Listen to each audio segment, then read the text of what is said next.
you like to join me in welcoming to the podium Engineer Mustafa Bello, the Executive Secretary, Chief Executive Officer of the Nigerian Investment Promotion Commission.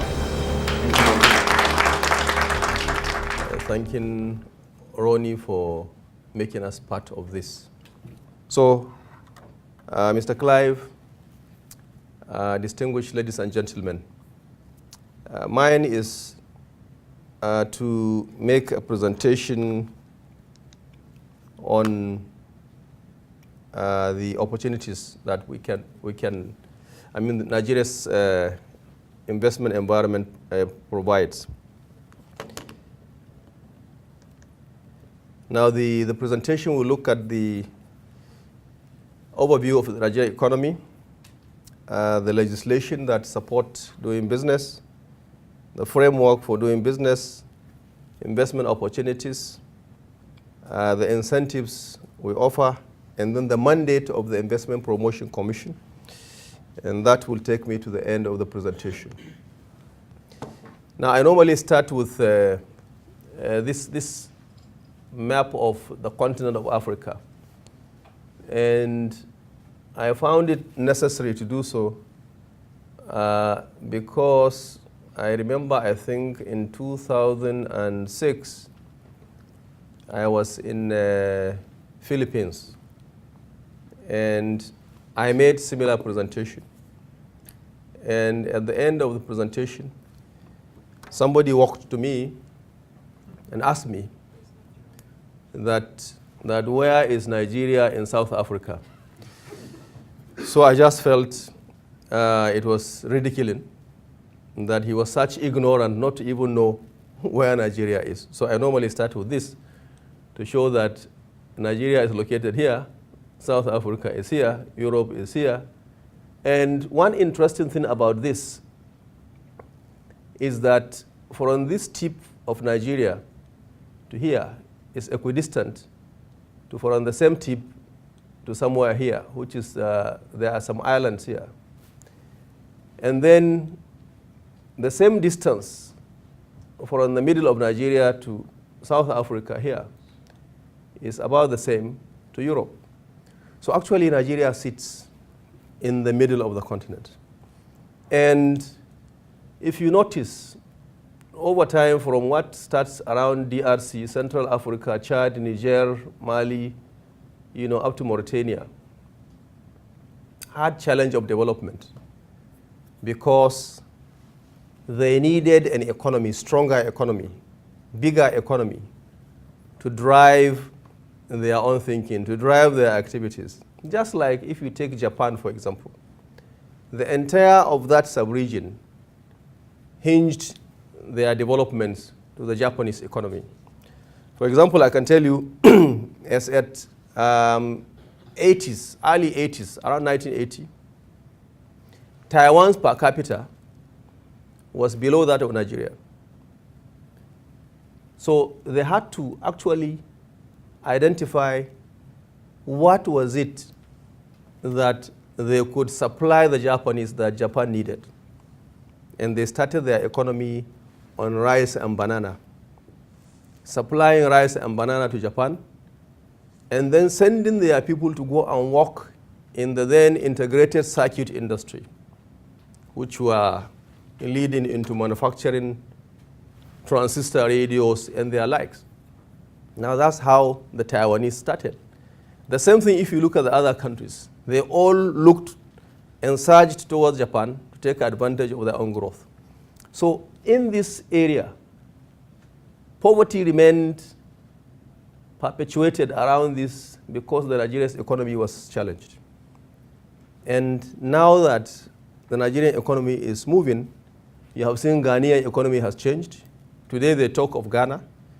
But each time they do that, I feel actually people are just wasting their time because the economy of Lagos alone can swallow the Ghanaian economy.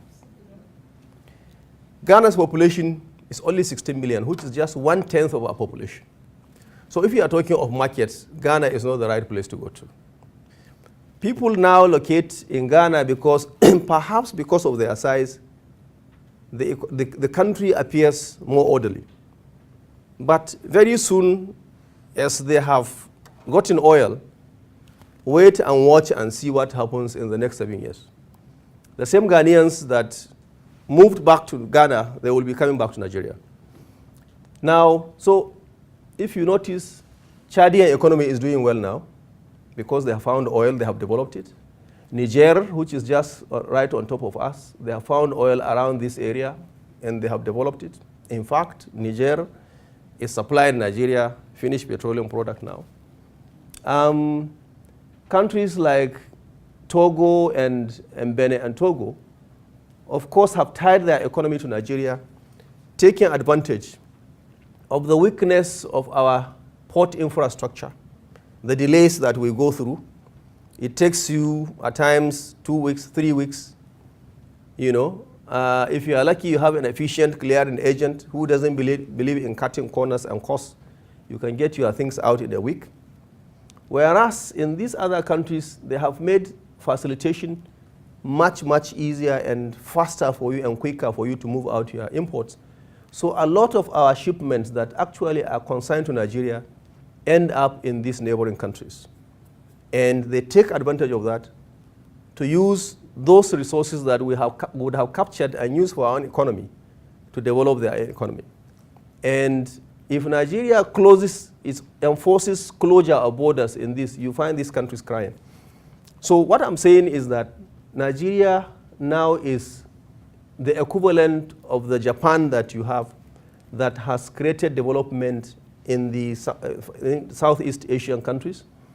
Just like South Africa has been the major source of development to these countries that are around here.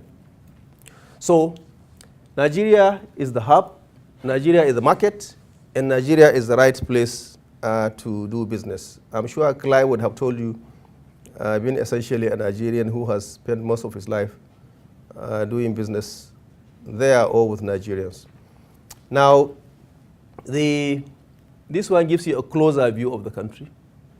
Of course, we all know the name is derived from this river. And the rivers are two, one coming from the Cameroons, which is River Benue, the other one, which is River Niger, which is all this, and then all discharging through the Delta region, which is the oil-rich area. Essentially, the distance like this is almost the same this way. So Nigeria is like a cube, if you like. We have a coastal land area of about 880 kilometers. And across here, I think you require a flight time of about 1 hour, 15 minutes, 1 hour, 20 minutes. This is another resource here that unfortunately we have not taken very good advantage of. We had irrigation schemes and so on to develop agriculture. But because we neglected agriculture, because of oil, now the neglect has created crisis for us in this region, which is the Boko Haram challenge that today we have, which government is now putting the resources we would have put in agriculture infrastructure to be able to now make the people here productive. Now we are putting it to fight the insurgency that is in this region. And then down here, because we have made the oil so important, hostage taking has become an issue. Claims of who has it and who has not, again, has become another issue. And government is again investing resources in fighting this. But all these are processes of development which every country goes through, whether we like it or not. If you have it good in the beginning, you will face some hell at some point in your development process. There is no country that has had it all through, fantastic. At some point in life, a challenge will be thrown to it. Now take of recent, we have seen what Philippines has gone through. This is natural. But then it's a challenge to Philippines to be able to now think of what happens. There are 3 instances of such disaster or calamity that has hit that country. So the challenge to the country is now to prepare for the 4th one. Because if they wait for it to come again, then God knows what will happen. So we are going through ours at this time, and it's actually helping us to prioritize. So the country capital is here. The land area is almost 1 million square kilometers, precisely about 924,000. It's democratic. The population is 167 million, even though I argue, and that's my own personal opinion, that we don't count those who die. We just continue to count on the growth rate of around 2.something%. Then the language, of course, English and the Naira, our currency, which has stabilized over the last 5 years, thanks to a very good central bank governor who believes in doing the real thing and not emulating what others have done, whether rightly or wrongly. And then, of course, the time zone, we are on 1+ on GMT. Now, this one gives you a picture of global GDP growth, looking at, again, Nigeria, which is here. It will look good that we are recording somewhere around 7.6% growth, but then the size of the economy is what matters. Because when you look at, see the advanced economies, see them just managing under 2% growth, within the crisis period. So what matters is how do we take this high up? Now you can see the Ghana I have been talking about. Ghana is recording almost 13%. But for its size, 13% is not even adequate. Ghana should aim at about 20% for it to be able to now bring its economy as maybe next to that of Nigeria. Yes, 7.6% is good, but then we need to do more to be able to see people looking happy every morning. Because the essence of a good GDP growth rate is the one that translates into a very good GNP. Now, where all this is happening because of few enterprises, like if you take our telecom sector, you take those in the financial sector, you take this major commodity manufacturers, Unilever, Cadbury, Nestle, which again, they are quite few that are driving this growth. Then obviously we need to do much more. We have to look at the real estate sector, which again, global homes is part of. The construction industry, as you will see subsequently, is one key area that can actually spread wealth. Because for every construction, it essentially touches nearly 60% of those in the manufacturing sector. And if you do that, you are giving those 60% of the industries jobs to do. And that now will permeate right down to the bottom of the pyramid. So Nigeria needs to do a lot more. The 7% that we have maintained shows that we have kept policies consistent, and all attempts to see that there was either change in the policy or somersault of whatever kind was avoided by the government. So everyone kept to it because nobody would want to attribute reduction in this growth rate to his own tenure. So if you look at it from the Obasanjo time to the late Yar'Adua to this president, everyone kept to those policies that he inherited. Now this one gives you, there was some noise at some point that, government was contracting so much domestic debt and so on and so forth. And the thing was that why should the government go into, buying bonds and then paying high interest rates, encouraging banks actually to even charge higher in terms of interest rates, when there are so many other ways that you can actually generate more revenue internally. Now the thing is, one, the ratio is just about 20%. Major economies have gone to 60, 80%, and they are still standing. So while this challenge was being actually looked into, how do we even bring this down? I think suddenly an idea came to government that one of the major causes of even having to go and borrow, because we have now engaged ourselves in fighting wars on behalf of the region and then internally fighting insurgency, is that you budget in a year and then quarterly you keep sending what has been budgeted to the different agencies, in parts. Now, some of them are not able to utilize these resources and they keep them idle in the bank. So government wakes up in one day looking for something to use to support maybe an undertaking militarily in, say, Mali. And those resources are not available. When you look at the books, no money. Then you go and float a bond to be able to raise that money to support our military to be able to go and do this undertaking. But then in the real sense, if you look at the balance sheets of these banks, there are government monies here and they are kept. So government came and decided that they will centralize now all accounts. Yes, you have this amount appropriated, and anytime you are prepared, you are ready, you can access it, but from the central account. So that at any time government needs money, it can see from the picture of what it has unutilized, it can access it, and meet the needs that are immediate. And then when these other entities of government are ready, they can come and also draw from that center. So that has actually brought this down now substantially. So this one is giving you a picture of the level of what we have as an external debt. First is just about 6.7 billion, which tells you that, Nigeria is so clean, so neat. It can take, there is so much space, if we so wish. But then again, government took a policy that we will not borrow unless for cases that make business sense.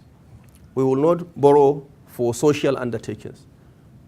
So what that means is that they will encourage more of the private sector to go and borrow for investments in the economy, in infrastructure, in other developments that will add value to the economy. So domestically, again, this is what we have, another 6-point-something trillion. And you can see it's largely the bond that I mentioned, that the government had been taking before this decision that has now just been taken.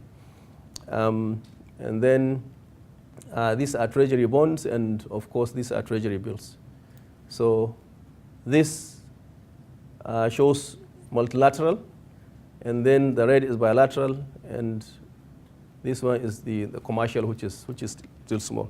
So we still have a lot more space to accommodate more of such facilities for investment. This slide now looks at the sectors. I mentioned to you, take for example telecom. This is a very fast growing sector, but we still need actually investments, because these are just the activities of the majors. Because unfortunately, again, most of the small operators have somehow been swallowed by the majors, because government has not taken a decision on what kind of service or level or limit of services can the major operators roll out in the economy vis-a-vis what the smaller operators can. So that as long as you don't partition and protect the smaller operators, naturally, by economics of scale, the larger operators will definitely trample over the small operators. And that is what we have seen that has happened. So this sector grows at about between 31 and 33%. That's the mining sector, hotels and tourism sector, building and construction. Now, if we fund this more, we will see actually faster growth than this, because the impact of the construction sector on the economy is much, much wider than this, which is just a service. Of course, it has successfully created a lot of jobs. The umbrellas you see if you go to Lagos or you go to Ibadan or you go to any of the cities, that people sit under from morning till early parts of evening are all vending products that support the services that are here. But we can do much more here, because the impact of this to so many other operators in the different sectors of industry is much, much higher. Now, the same thing with the real estate. Of course, this and this go together. Then wholesale and trade retail are just coming into Nigeria.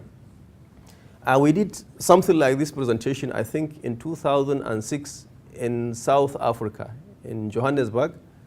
And someone in the audience walked to me for a ShopRite and said, look, I need to talk to you.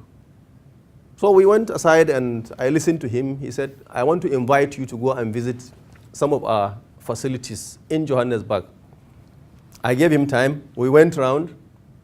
And after I got back home, he sent again that, when next are you coming? We want to take you to the other facilities that we have outside Johannesburg. I took time, I followed them. The next thing is they told me, look, we have made a decision. We want to come and try just one outlet in Nigeria. And that's how they started with the one in the Palms. And today, I think if I'm right, ShopRite is talking about 16 locations. And because they are in Nigeria, if you go to the stock exchange and see how they are listed, you will just see that they have gone more than double their value, before they came to Nigeria. The same thing with the MTN. Now, so Nigeria provides you actually with a very, very good destination to invest. And this sector too, very soon you will see it actually rising up to somewhere around this. Then businesses and other services, manufacturing, now you can see, because of challenge of power, the energy sector, obviously this continues to remain around this. Finance and insurance, again, this one too is because of high cost of funds, as I mentioned in the beginning. Had the costs been lower, then obviously this one would have gone much, much higher than this. Agriculture, this has moved more than 4%, of the contribution on the overall GDP. The oil and gas continues to fluctuate between over and below because of the challenges the operators keep having. In addition to the unresolved issue of the petroleum industry bill, because even today in our meeting, it was an issue that came up. The minister spoke, and then the operators too mentioned their own challenges. The National Assembly members also mentioned what they are doing about it. So, but on the whole, I think we are still not doing badly despite the challenges. Now this one gives you a picture of and confirming the consistency I mentioned in terms of policies. You can see how it has gone. Had there been any negative intervention in between, we would have seen a different picture of this chart. So it's just telling you between 2000 and 2011, actually this is not correct. This one is much more than that. This one will go up to somewhere here in 2004, because I remember we recorded a 10.4% growth in 2004. So, but all the same, we have continued, to progress progressively. Now, what are the other indicators? We are still battling with this. And that's why, if you remember when I mentioned that for a GDP to have any impact, we have to see it in the faces of Nigerians. So this is one of the issues that we have. When you talk of inflation, 7.8%, now that means the minimum bank will charge you when they lend is this, plus their own costs. Now their own costs, the minimum they will tell you in Nigeria today is 7%. So 7 plus 7, 14.8. That's why you have interest rate in Nigeria today around that. Otherwise, if they just give you this, then they will not be able to operate. Because what will be left is 0.8, and I'm not sure whether their shareholders will agree to keep the management if this is what they will turn back to them. So this is why the cost of fund is very high. And government has to do something about this in consultation with the bank operators. So this one gives you the average inflation rate as we have moved. Our foreign reserve about 45 billion. Somebody was asking us a question about this excess crude account. What excess crude means actually is that when government budgets, before the government of President Obasanjo, governments were budgeting on the actual projection of income. That is, if we project 2 million barrels per day over a year at say $80, government will budget on the 2 million barrels per day on $80 for the year. And then should there be any drop, then government is faced with having to look for where to finance the gap or the deficit. Obasanjo came with a policy that if oil sells at 100, let's budget. I remember he started with even $60 actually. So let's budget on 60 so that we can save the difference. He now used the proceeds of that difference to be able to challenge the London and Paris Club on the debt we had overhanging at that time of over $33 billion or so. And that's what we used to pay 1/3 and then get 2/3 written off on the condition that we will use part of it to finance what they call today as Millennium Development Goals. And the projects are going on, and we are seeing some of the benefits. So that's when the idea of excess crude came, because the excess crude here means the difference between the going price and the benchmark price that we have used for our budget is normally saved. And then after a certain time, when government is comfortable that even if there is any volatility or challenge to the pricing, there may not be the need to actually fall back on that saving, then a portion of it is now shared to the states again and the local governments and the federal government. So I think this has dropped substantially. It used to be quite something quite really big. And of course, our exchange rate has remained around 155, 156. Now, these are some of our indicators that have supported, the growth of the GDP. Actually, this chart and the one that I showed previously have a correlation.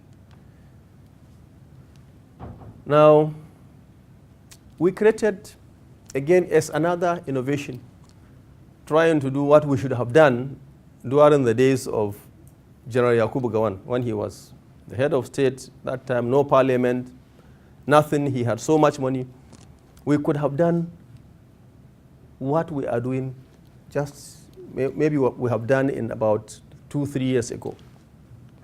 Kuwait did the same. United Arab Emirates did the same.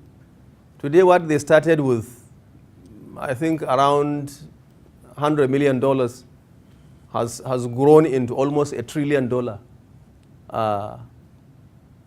investment. If we had done the same by then, we would have had a lot of resources at our disposal to address our infrastructure challenge. But unfortunately, I think the idea never came at that time. So we have created a sovereign wealth fund, which has this authority as the one managing. And I think they are starting well. Some of the resources will be invested in our infrastructure needs internally. Some, of course, will be invested elsewhere. Some will go into private equity and venture capital globally, to take part in funding strategic projects that will at least will be of value to the fund. These are some of our credit ratings. we have remained BB minus still. And then our Eurobond is doing well. I think it was in London here that they launched it. So to show again that there is confidence in the economy. Now, this one gives you the trends in investments in Nigeria for the year. Now you can see the top 20 highest FDI rate of return. Nigeria happens to be one of the major countries. We are being cited as about 36%, but I suspect this is actually giving you an average. Because from the records we have in our office, we have known those that have returned up to 70%. In fact, there is a business I personally know that because it's so good, they have so much in terms of offers of financing to expand, and they are just expanding on yearly basis. So the summary of our economic performance, we are talking about 6.75, but like I said, we should do much more than that. We should target 10, and then move towards 12, 15. If we can do that, then obviously we'll see ourselves as one of the advanced economies. Power is our major challenge. It has limited our ability to attract bigger investments, heavy industrial investments, and I hope as we commission the 10 new power plants that will add additional almost 4,500 megawatts into the national grid, we should be in position to see improvement in stability as well as inflow of additional investments. I mentioned foreign reserve, and then this MINT actually is an acronym by Jim O'Neill of Goldman Sachs. He felt that whereas you talk of the BRICS, there are other countries that look alike in terms of prospects. First on high rate of return, and then in so many other things that appear common to these four countries, and that's Mexico, India, Indonesia, Nigeria, and Turkey. And then, of course, we have been the highest recipient of FDI in 2013. In 2012, we recorded 8.9 billion. If you look at the UNCTAD World Investment Report, you will see that. Now, so what are those things that have made actually these enterprises that have contributed to our GDP growth rate possible? Now, the NIPC Act, that is the Investment Promotion Commission Act 16 of 1995, has specifically provided for 100% ownership. Whether you are a Nigerian or you are a foreigner, you don't need a partner. You can own your investment 100%. If you so wish to have a partner, of course, it's your own decision. We can support you to identify such partnerships. Now, outside negative lists, and these negative listed items are actually four: alcohol, tobacco, narcotics, and firearms. If you need to invest in any of this, you will need to get approval of government. Other than that, you can just walk in, incorporate your company, start your business. And then if you are in the maritime, that's the Cabotage Act, again limits your access to all the benefits. You have to pick a Nigerian partnership up to a certain limit of percentage, which I think may be about 10%, just like you have in the Nigerian Content Act. And the idea of Nigerian Content Act is actually to help Nigerians develop the skills and the capacity to provide services that the major operators require in the oil and gas. What government realized was that the major operators were importing their own, I can say, brothers to come and provide the same service which a Nigerian company could do. So government came with this legislation to be able to limit, their ability to access all the benefits by enabling Nigerians to at least provide 10% of such. For example, simple supply of products like the bottled water, the gloves they require to use, the jackets they need, overalls or top coats or whatever, the boots, all of them used to be brought in from overseas, when you can just contract a Nigerian company to provide that service. So this act provides that. So outside this, then any other thing you can actually own 100%. This act again provides protection against expropriation. Government will not seize your investment just because somebody feels that he can do so. They can't. This act protects you as an investor from suffering that kind of abuse, unless if it comes on extreme, national security or interest that is overriding over that. And if that happens, government obviously will have to compensate you. And then you can repatriate your profit, your dividends, and even your investment resources, should you desire to just log off from the economy. Nobody will ask you. Once there is evidence of how these resources come into the country, you just tender that, and then you can process to take out your things. And then we have other sector-specific regulations that again support your ability to do even much more than what we have listed here, which are just across the board. So to do business in Nigeria, luckily the CAC is sitting here with us. When you come to us in the NIPC, the next place we will send you, if you don't have an incorporated company, is the corporate registry. They search for the name, and then they block it for you for about, I think, 60 or 90 days? 60. Yes, they block that name for you for 60 days so that you can process the incorporation. And if you meet all the requirements, they can give you a certification by the next day, in 24 hours. If there is a foreign participation in that investment in Nigeria, assuming you come in, okay, you own the investment 100%, then you must come to us to notify us that, oh, I am bringing in $1 million. No, I'm starting my business with $5,000, so that we can take note of that capital that has come in, and then we give you a certificate.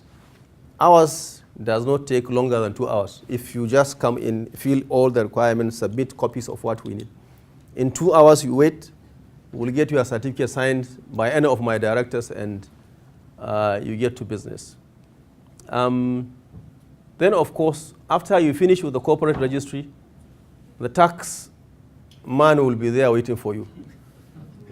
You have to register with them for value-added tax as well as the corporate tax. Then, if you now need to go to a specific sector, if it is in the financial sector, you will need the Central Bank of Nigeria, or you may need the Securities and Exchange Commission. If you are in the mining, you need the Ministry of Mines and Steel Development, or the Mining Cadastre Office, or the Geological Service Agency of Nigeria. If you are in the power sector, you will need the Electricity Regulatory Commission. The ICT, you will either need the NIDDA, which is National Information Technology Development Agency, or the Communication Commission, or the two of them. If you are in the food and pharmaceuticals, and what is popularly known as NAFDAC, you will need a National Agency for Food, Drug Administration and Control. If you are outside this, now assuming what you manufacture is this speaker system, the standards organization will have to give you a standards certification that yes, it meets our own set standards, and then you can manufacture them in that level of standardization for distribution in the economy. And then if it is environment related, there is Environment Ministry as well as an agency that is actually responsible to regulate investments that have impact on the environment. Now, these are some of the investment opportunities. They are not exhaustive, but we just suggest some of those that may be of appeal to you. The incentives we have, there is those that are in the statutes. We have 5 years corporate tax holiday. Now, the entire idea of this actually is to help you to be able to stabilize over the first 5 years. Because when it was first launched, the challenges actually in the economy were much more than what we have today. Take, for example, as at 1999 when we came, the total power available to the country was 1,380 megawatts. Now, I mean, you can just imagine nothing existed. Because even then, the rationing was a matter of you have power 2 hours and then it goes till the next day another 2 hours. So government introduced this kind of incentives to actually cushion the impact of those deficiencies that we had in our infrastructure. But it's still relative now, because it has actually helped so many companies that have grown so large today through the savings they have done in this to be able to reinvest. Simple example I can give you is the Dangote Group. They have re-injected some of these savings into so many cement plants that we have in the country that has made us essentially self-sufficient in cement manufacture. You can repatriate your profit 100%. Nigeria may be the only country I know that will allow you to take out all your profits. In most other countries, they will insist that at least 25% of this must be re-injected back into either expansion or something else in the economy. But we have been able to actually withstand, all this. So that shows how strong our frame is to this kind of shocks. And I must tell you one thing. For example, the central bank governor was asked that what do they do to mitigate the kind of challenges they have seen other countries fall into, particularly when something is about to happen in the United States. And smartly, he said that they have been tracking statements coming from the Reserve Bank governors of the US. Anytime they make a statement, they sit and analyze and look at the implication and take measures immediately. So that's how they have been protecting the Nigerian economy from what would have been happening to others who just sat and watch and wait to see whether what the Reserve Bank governor has said, is going to happen. They have taken measures already to protect it. And I think through that smartness, we have seen a lot of stability in our economy. Now, we have this generous capital allowance. If you invest in research and development, you will get a capital allowance of 140%. Assuming you spend $1 million in research and development, you will get $1.4 million. Government will not give you cash, but when you come to retire to the tax authorities, then you now take out this capital allowance provided and then pay the difference. If what you are paying is actually not even up to what it is, you have a credit that you can carry forth to the following year. And then if you use local raw material, now up to 20% of the total value of the input of your local raw material, government will give you an incentive over 5 years of 20% of what you have put in, per annum, so that in 5 years, you take back the total cost of 100% as an incentive. What I'm saying is, assuming in 100 parts of your local raw material, raw material needs, 20% of it, that is 20 portions, are sourced locally. Now, in 5 years, that gives you 100%.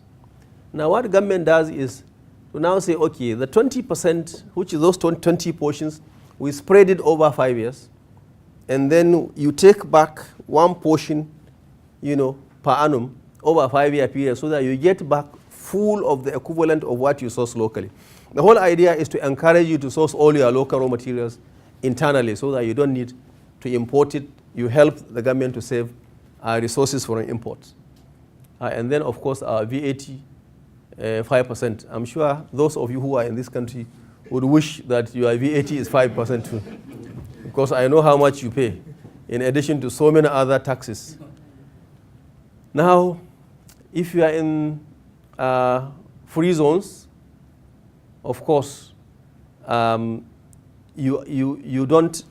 If you bring in an expatriate, you don't need a permit to bring him in, as long as he works for you in the free zone. Before, it used to be actually absolutely tax-free, but now government has set a limit so that after a certain number of years, you will begin to pay corporate tax, even though you are operating in the free zone. Then we introduced the Export Expansion Grant. Now this one again is, as I said, as a result of the high cost of doing business. Government came up with this so as to encourage us to manufacture and export, create more jobs internally, because we support the entire sub-region. As I said, a population of almost 400 million.